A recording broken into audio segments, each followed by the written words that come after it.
are smart, I go home now.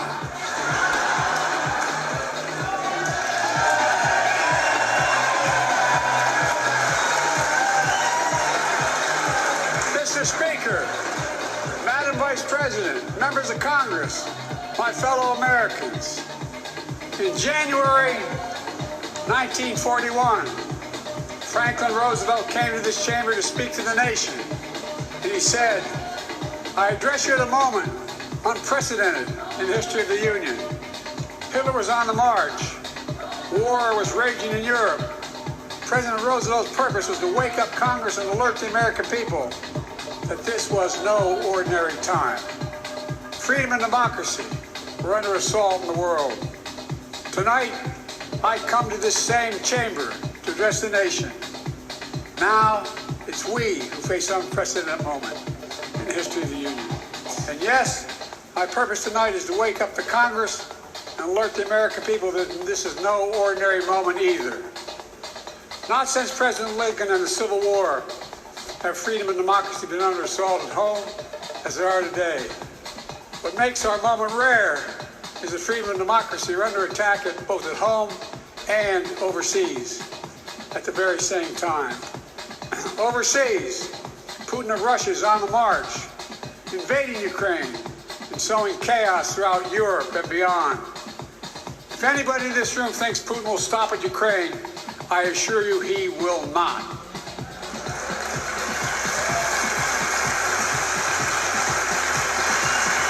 But Ukraine can stop Putin.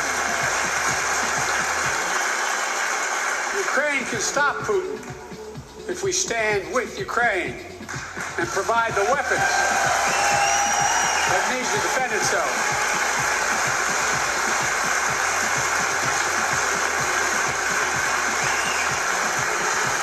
That is all Ukraine is asking. They're not asking for American soldiers. In fact, there are no American soldiers in war in Ukraine, and I'm determined to keep it that way. But now, assistance to Ukraine is being blocked by those who want to walk away from our world leadership. It wasn't long ago when a Republican president named Ronald Reagan thundered, "Mr. Gorbachev, tear down this wall." Now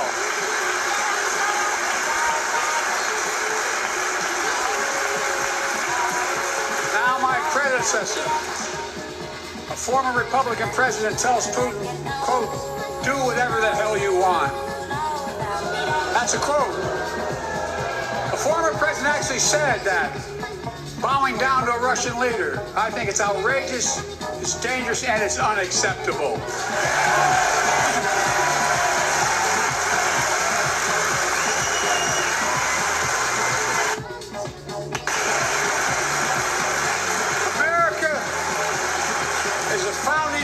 NATO, the military alliance of democratic nations, created after World War II to prevent war and keep the peace. And today, we've made NATO stronger than ever.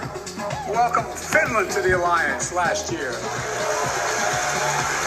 And just this morning, Sweden officially joined, and their minister is here tonight. We're going to stand up.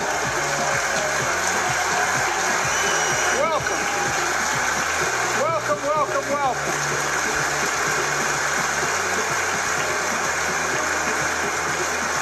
And they know how to fight. Mr. Prime Minister, welcome to NATO, the strongest military alliance the world has ever seen. I say this to Congress, we have to stand up to Putin. Send me a bipartisan national security bill. History is literally watching. History is watching. If the United States walks away, it will put Ukraine at risk. Europe is at risk. The free world will be at risk, emboldening others to do what they wish to do us harm. My message to President Putin, who I've known for a long time, is simple. We will not walk away.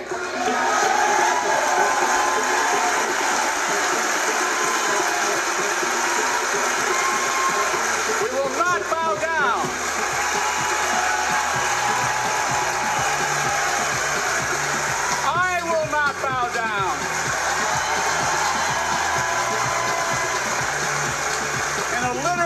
friends, history is watching.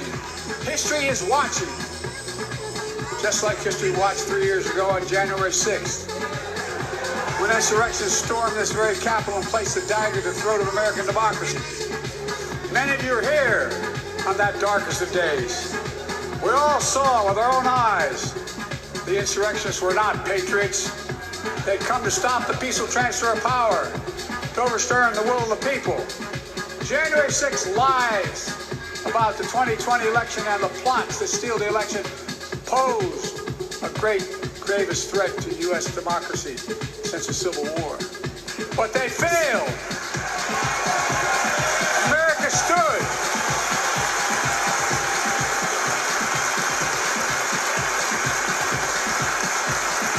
America stood strong, and democracy prevailed.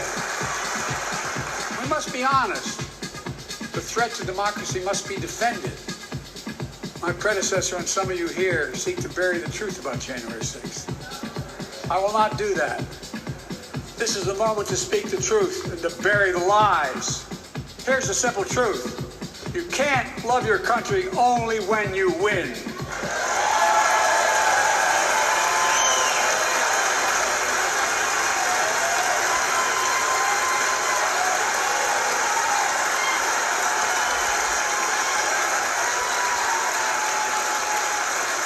As I've done ever since being elected to office, I ask all of you without regard to party to join together and defend democracy. Remember your oath of office of defending us all threats, foreign and domestic. Respect free and fair elections, restore trust in our institutions, and make clear political violence has absolutely no place in America, zero place. Again,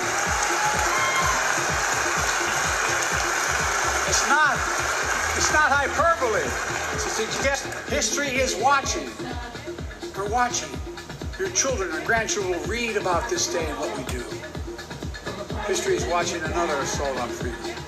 Joining us tonight is Latoya Beasley, a social worker in Birmingham, Alabama. 14 months ago, she and her husband welcomed a baby girl thanks to the miracle of IVF. She scheduled treatments to have that second child. The Alabama Supreme Court shut down IVF treatments across the state, unleashed by a Supreme Court decision overturning Roe v. Wade. She was told her dream would have to wait. What her family had gone through should never have happened. Unless Congress acts, it could happen again. So tonight, let's stand up for families like hers. To my friends across the aisle, don't keep this waiting any longer. Guarantee the right to IVF. Guarantee it nationwide.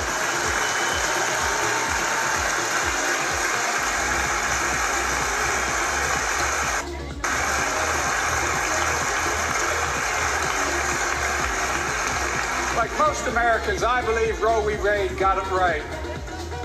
I thank Vice President Harris for being an incredible leader, defending reproductive freedom. So much more.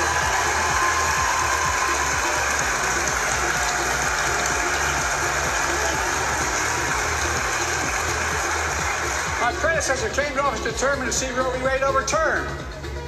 He's the reason it was overturned, and he brags about it. Look at the chaos that has resulted. Joining us tonight is Kate Cox, the wife and mother from Dallas. She's become pregnant again and had a fetus of a fatal condition. Her doctor told Kate that her own life and her ability to have children in the future were at risk if she didn't act. Because Texas law banned her ability to act, Kate and her husband had to leave the state to get what she needed. What her family got through should have never happened as well, but it's happening in too many others. There are state laws banning the freedom to choose, criminalizing doctors, forcing survivors of rape and incest to leave their states to get the treatment they need. Many of you in this chamber and my predecessor are promising to pass a national ban on reproductive freedom. My God, what freedom else would you take away? Look, it's a decision to overturn Roe v. Wade. The Supreme Court majority wrote the following. With all due respect, justices, women are not without electoral power. electoral or political power. You're about to realize just how much you've provided.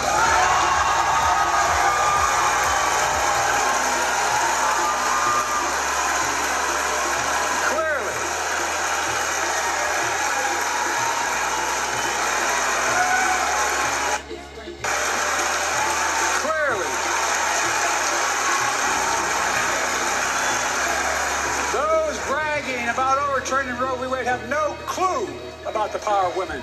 But they found out when reproductive freedom was on the ballot. We won in 2022 and 2020, and we'll win again in 2024.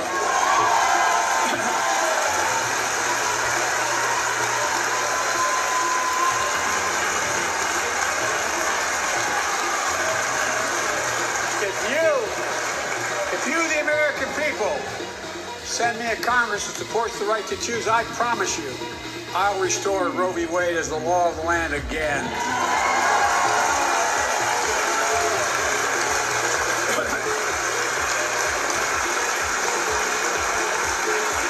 Folks, America cannot go back. I'm here tonight to show what I believe is the way forward. I know how far we've come. 4 years ago next week, before I came to office, the country was hit by the worst pandemic and the worst economic crisis in a century. Remember the fear, record losses, remember the spikes in crime and the murder rate, raging virus that took more than 1 million American lives, of loved ones, millions left behind. The mental health crisis of isolation and loneliness. The president, my predecessor, failed the most basic presidential duty that he owes to American people, the duty to care. I think that's unforgivable. I came to office determined to get us through one of the toughest periods in the nation's history. We have. It doesn't make news in 1,000 cities and towns. The American people are writing the greatest comeback story never told.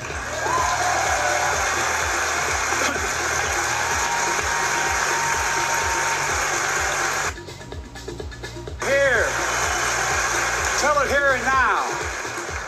America's comeback is building the future of American possibilities, building an economy from the middle out and the bottom up, not the top down, investing in all America, in all Americans, to make sure everyone has a fair shot. We leave no one behind. The pandemic no longer controls our lives. The vaccine that saved us from COVID are now being used to beat cancer, turning setback into comeback. That's what America does. That's what America does.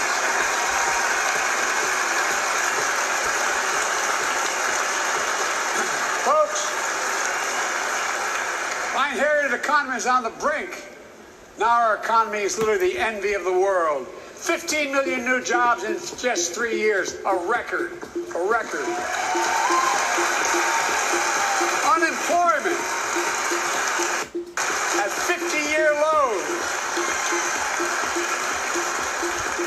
Record 16 million Americans are starting small businesses, and each one is a literal act of hope. With historic job growth and small business growth for Black and Hispanics and Asian Americans, 800,000 new manufacturing jobs in America and counting. Where is it written we can't be the manufacturing capital of the world? We are, we will. More people have health insurance today. More people have health insurance today than ever before.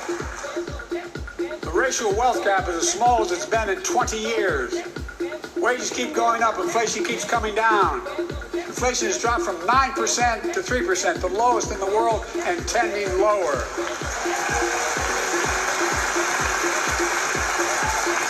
The landing is and will be soft. And now, instead of importing foreign products and exporting American jobs, we're exporting American products and creating American jobs. Right here in America, where they belong.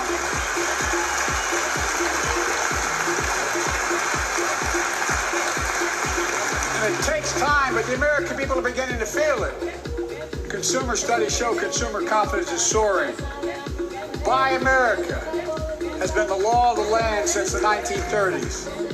Past administrations, including my predecessor, including some Democrats as well in the past, failed to buy America. Not anymore. On my watch, federal projects that you fund, like helping build American roads, bridges, and highways, will be made with American products and built by American workers.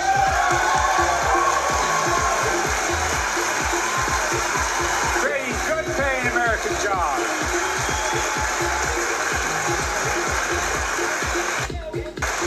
And thanks to our CHIPS and Science Act, the United States is investing more in research and development than ever before. During the pandemic, a shortage of semiconductors, chips, that drove up the price of everything from cell phones to automobiles. And by the way, we invented those chips right here in America. Well, instead of having to import them, private companies are now investing billions of dollars to build new chip factories here in America, creating tens of thousands of jobs. Many of those jobs paying $100,000 a year and don't require a college degree. In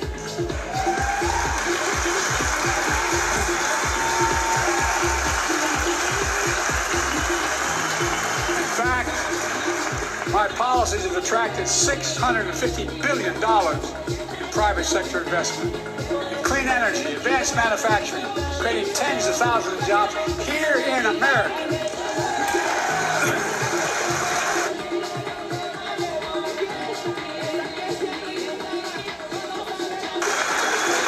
Thanks to our bipartisan infrastructure law, 46,000 new projects have been announced all across your communities. By the way, I noticed some of you strongly voted against it. They're cheering on that money coming in. I'm with you. I'm with you. If any of you don't want that money in your district, just let me know.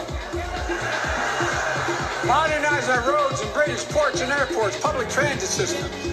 Removing poisonous lead pipes so every child can drink clean water without risk of brain damage.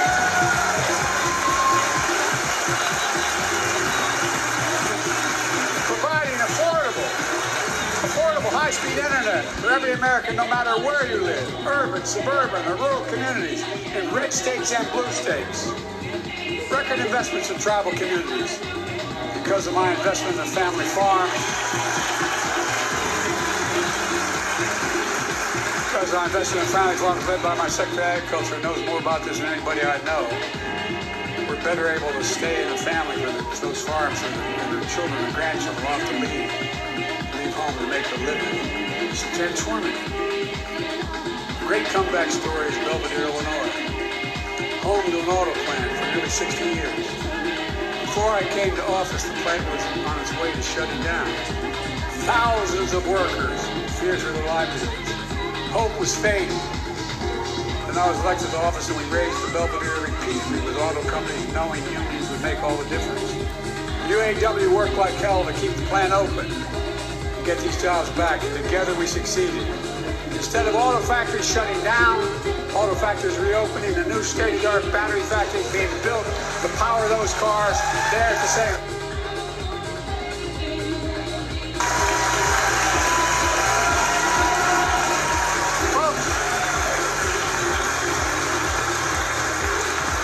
Folks in Belvedere, I say, instead of your town being left behind, your community is moving forward again. Because instead of watching auto jobs in the future go overseas, 4,000 union jobs with higher wages are building the future in Belvedere right here in America.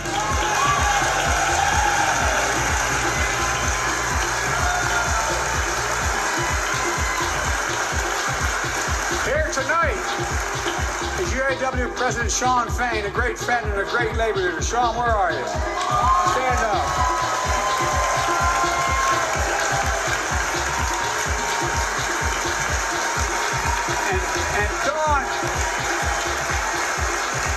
And Dawn Sim, the third generation. Shawn, I was proud to be the first president to stand on the picket line, and today, Dawn has a good job in her hometown, providing stability for her family and pride and dignity as well. Showing once again, Wall Street didn't build America. They're not bad guys. They didn't build it, though. The middle class built the country, and unions built the middle class.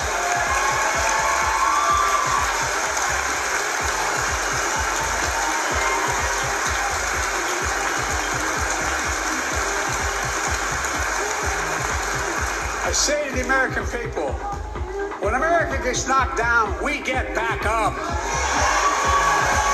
We keep going. That's America.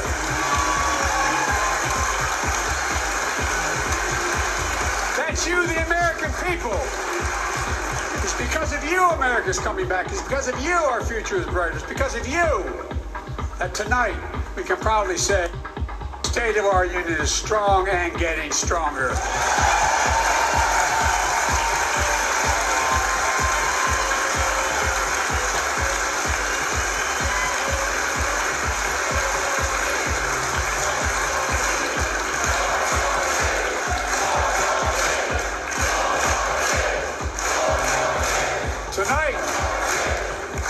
Tonight, I want to talk about the future of possibilities that we can build together. A future where the days of trickle-down economics are over and the wealthy and the biggest corporations no longer get all the tax breaks. And by the way, I understand corporations. I come from a state that has more corporations invested than every one of your states in the United States combined. And I represented it for 36 years. I'm not anti-corporation, but I grew up in a home where trickle-down economics didn't put much on my dad's kitchen table. That's why I determined to turn things around so middle class, well, the poor go way up and the wealthy still do very well. We all do well. And there's more to do to make sure you're feeling the benefits of all we're doing. Americans pay more for prescription drugs than anywhere in the world. It's wrong, and I'm ending it.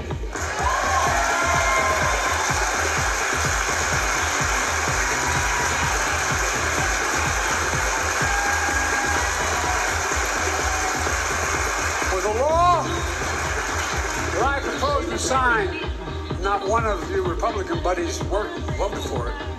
We finally beat Big Pharma. Instead of paying $400 a month or thereabouts for insulin with diabetes, and it only costs $10 to make, they only get paid $35 a month now and still make a healthy profit. And I want to,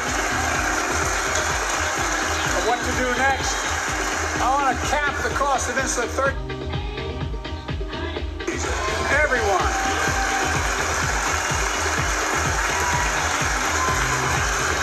For years, people have talked about it, but finally we got it done. We gave Medicare the power to negotiate lower prices on prescription drugs, just like the VA is able to do for veterans. That's not just saving seniors money, it's saving taxpayers money. We cut the federal deficit by $160 billion.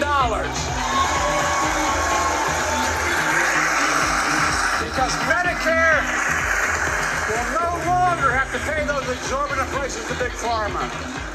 This year, Medicare is negotiating lower prices on some of the costliest drugs on the market that treat everything from heart disease to arthritis. It's now time to go further and give Medicare the power to negotiate lower prices for 500 different drugs over the next decade.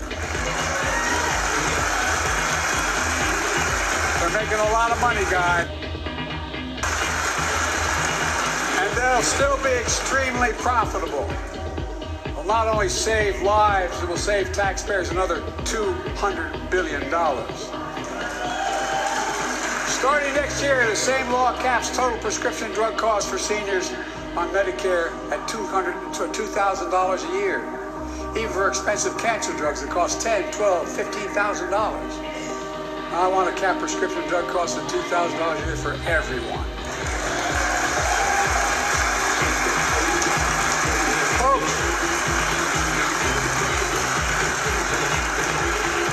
I'm going to get in trouble for saying that, but anyone to get in Air Force One and fly to Toronto, Berlin, Moscow, and even Moscow probably. And bring your prescription with you, and I promise you I'll get it for you for 40% the cost you're paying now. Same company, same drug, same place. Folks, the old Obamacare is still a very big deal.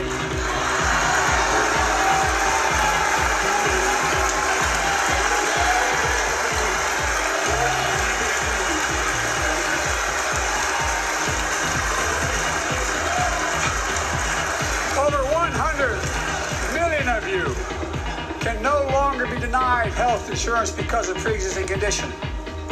Well, my predecessor, and many in this chamber, want to take the prescription drug away by repealing Affordable Care Act. I'm not going to let that happen. We stopped you 50 times before we will stop you again. In fact, I'm not only protecting it, I'm expanding it. We enacted tax credits of $800 per person per year, reduce health care costs for millions of working families. Expires next year. I want to make that savings permanent.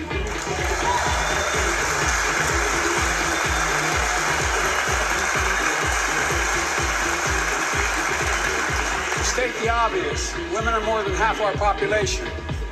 But research on women's health has always been underfunded.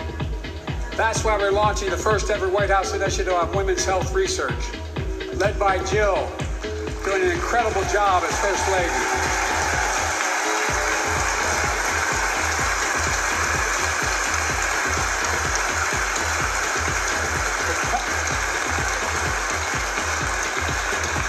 To pass my plan for $12 billion to transfer women's health research and benefit millions of lives all across America.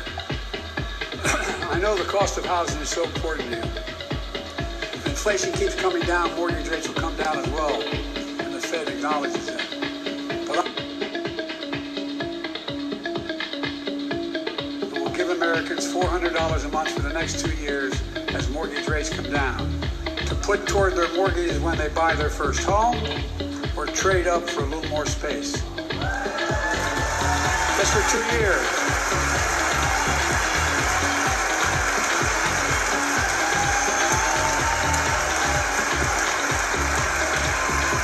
My administration is also eliminating title insurance on federally backed mortgages.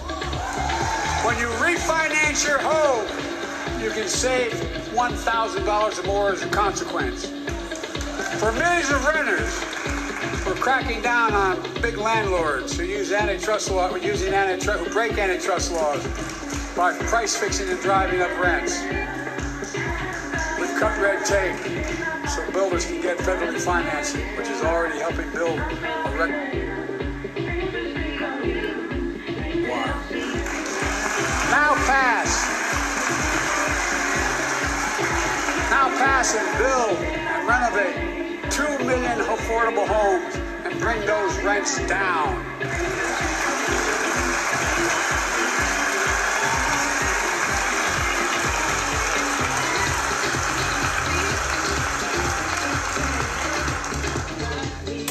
To remain the strongest economy in the world, we need to have the best education system in the world. And I, like I suspect all of you, want to give every child, a good start by providing access to preschool for 3 and 4 years old. You know, I think I pointed out last year,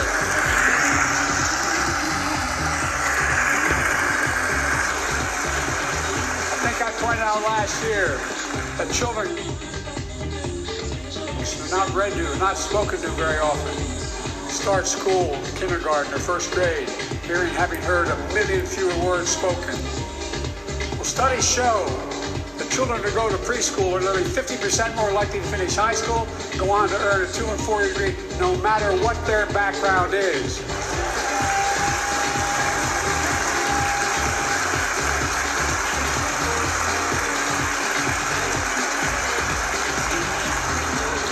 A year and a half ago, the leaders of the Business Roundtable, they were mad that they were angry. I think, they were discussing why I wanted to spend money on education. I pointed out to them as vice president, I met with over 182 those folks, don't know the exact number. And I asked them what they need most, the CEOs.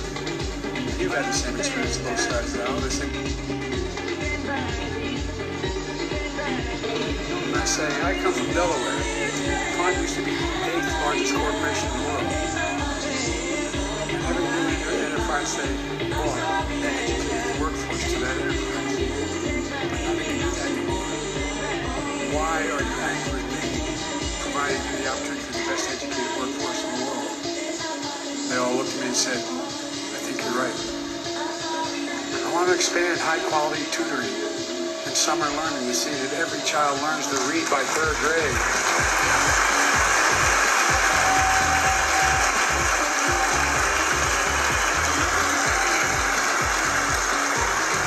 I'm also connecting local businesses and high schools so students get hands-on experience and a path to a good-paying job, whether or not they go to college.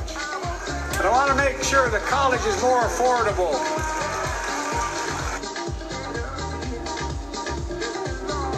And increase record investments in HBCUs and minority-serving institutions, including Hispanic institutions.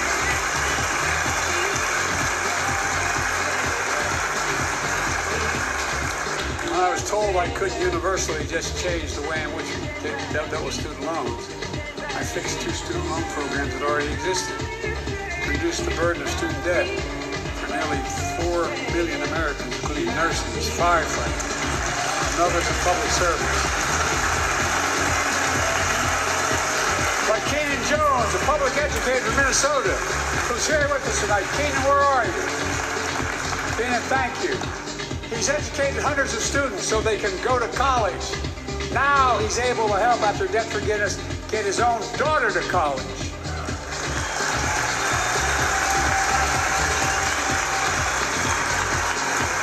And folks, look. This relief is good for the economy because folks are now able to buy a home, start a business, start a family. While we're at it, I want the public school teachers a raise.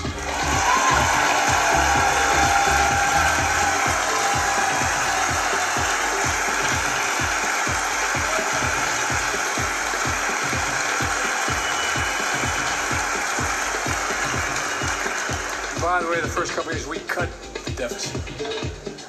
Now let me speak to the question of fundamental fairness for all Americans. I've been delivering real results in fiscally responsible ways. We've already cut the federal deficit. Over $1 trillion. I signed the bipartisan deal. Cut another $1 trillion in the next decade. It's my goal to cut the federal deficit another $3 trillion by making big corporations and very wealthy.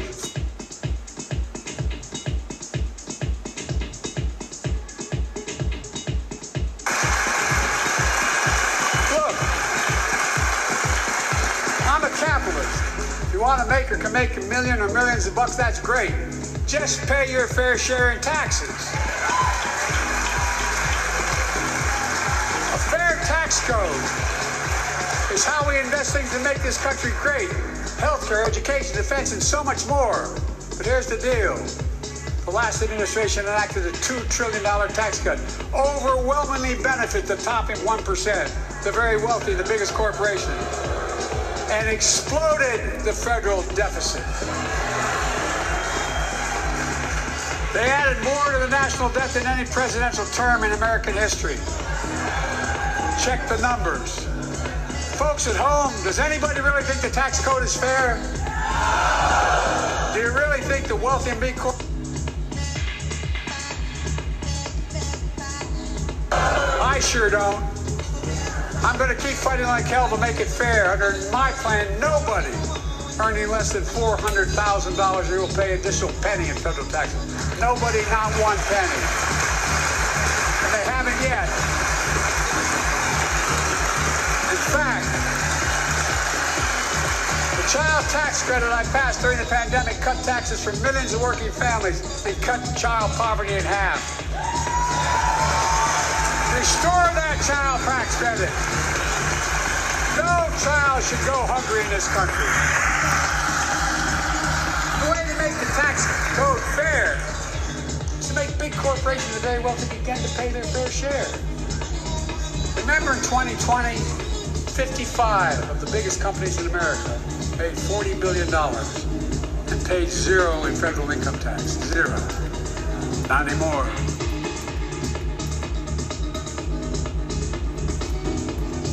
But that's still less than working people paying federal taxes. It's time to raise corporate minimum tax to at least 21%.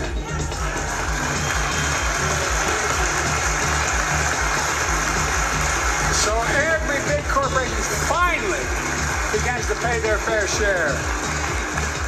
I also want to add tax breaks for big pharma, big oil, private jets, massive executive pay when it's only supposed to be $1 million that can be deducted. They can pay $20 million if they want, but deduct $1 million. End it now. You know, there are 1,000 billionaires in America. You know what the average federal tax is for those billionaires? No. They're making great sacrifices, 8.2%. That's far less than the vast majority of Americans pay. No billionaire should pay a lower federal tax rate than a teacher, a sanitation.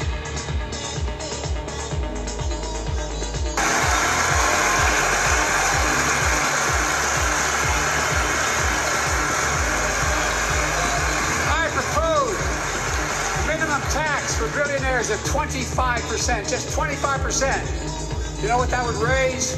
That would raise $500 billion over the next 10 years. And imagine what that could do for America. Imagine a future with affordable child care. Millions of families can get they need to go to work to help grow the economy. Imagine a future with paid leave, because no one should have to choose between working and taking care of their sick family member. Imagine the future of home care and elder care. And people living with disabilities, so they can stay in their homes and family caregivers can finally get the pay they deserve. Tonight, let's all agree once again to stand up for seniors.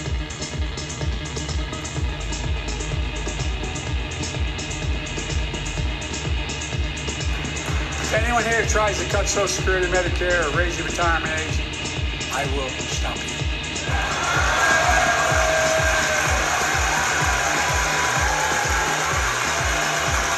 The working people who built this country pay more into Social Security than millionaires and billionaires do. It's not fair. We have two ways to go. Republicans can cut Social Security and give more tax breaks to the wealthy. That's the proposal. Oh no, you guys don't want another $2 trillion tax cut?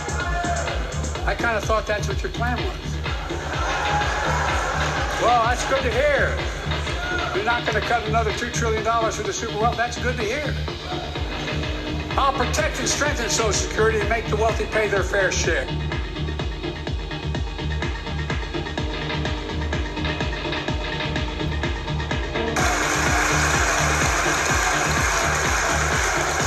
Too many corporations raise prices to pad their profits, charging more and more for less and less. That's why we're cracking down on corporations engaged in price gouging and deceptive pricing, from food to healthcare to housing.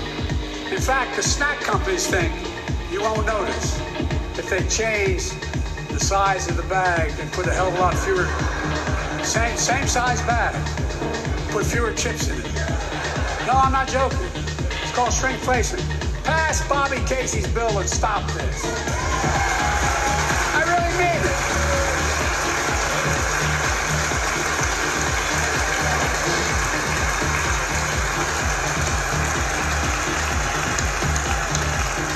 Probably all saw that commercial on.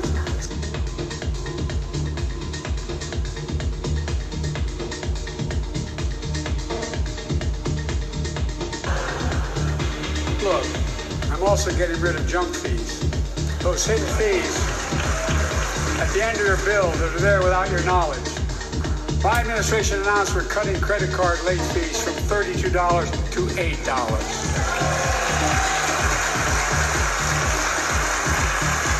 Banks and credit card companies are allowed to charge what it costs them to instigate the collection. And that's more a hell of a lot like $8 and 30-some dollars. They don't like it. Credit card companies don't like it. But I'm saving American families $20 billion a year with all the junk fees I'm eliminating. Folks at home, that's why the banks are so mad, is $20 billion in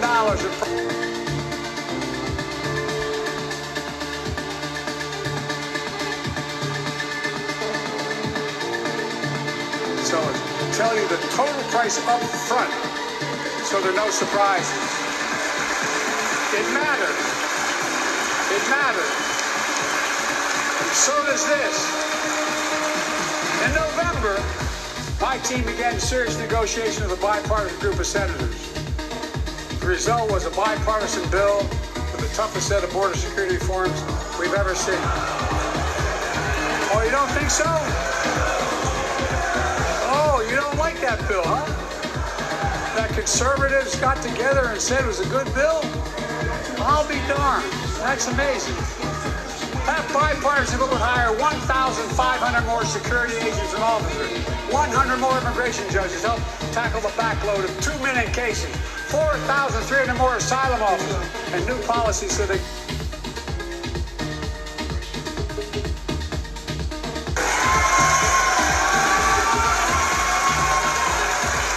What are you against?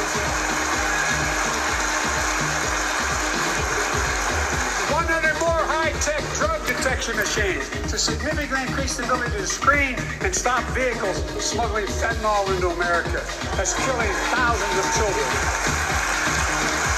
This bill would save lives and bring order to the border. It will also give me and any new president new emergency authority to temporarily shut down the border when the number of migrants at the border is overwhelming. The Border Patrol Union has endorsed this bill. The Federal Chamber of Commerce is... Yeah. You're saying low. Look at the facts. I know you know how to read.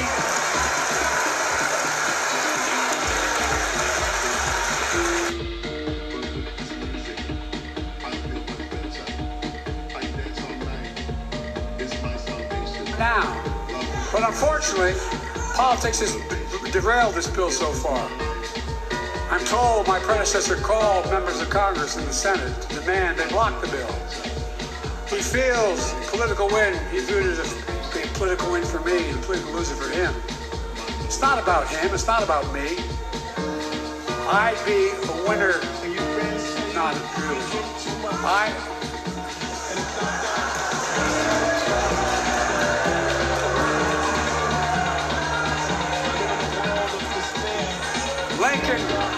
Lincoln Riley, an innocent young woman who was killed by an illegal.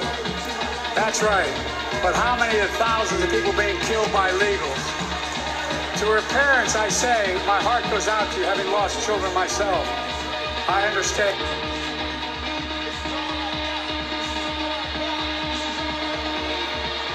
Pay these smugglers $8,000 to get across the border because they know if they get by and let into the country, it's 6 to 8 years before they have a hearing. And it's worth it taking the chance of the $8,000. But if it's only 6 months, 6 weeks, the idea is it's highly unlikely that people will pay that money and come all that way knowing that they'll be able to be kicked out quickly. Folks, I would respectfully suggest my Republican friends owe it to the American people, get this bill done. We need to act now.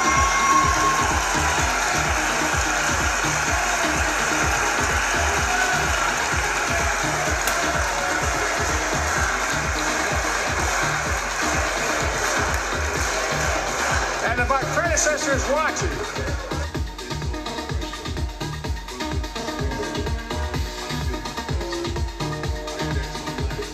to pass it. We can do it together. But that's what apparently here's what he will not do. I will not demonize immigrants saying they are poison in the blood of our country. I will not separate families. I will not ban people because of their faith. Unlike my predecessor on my first day in office, I introduced a comprehensive bill to fix our immigration system. Take a look at it. It has all these and more. Secure the border. Provide a pathway to citizenship for dreamers. And so much more. But unlike my predecessor, I know who we are as Americans. We're the only nation in the world with a heart and soul that draws from old and new.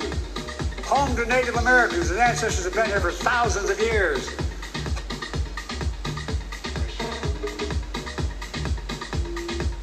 came in chains. Some came when famine struck, like my ancestral family in Ireland. Some to flee persecution, to chase dreams that are impossible anywhere but here in America. That's America. And we all come from somewhere, but we're all American.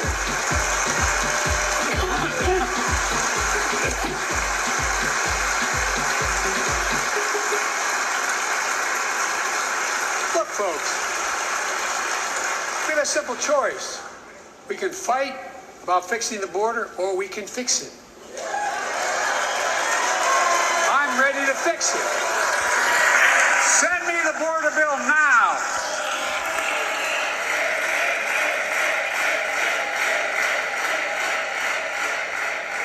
A transformational moment in history happened 59 years ago today.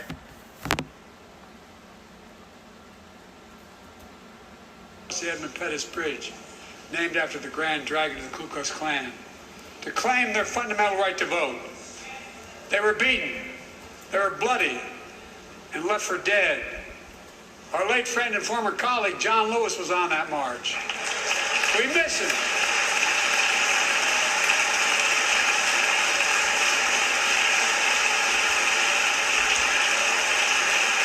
But joining us tonight,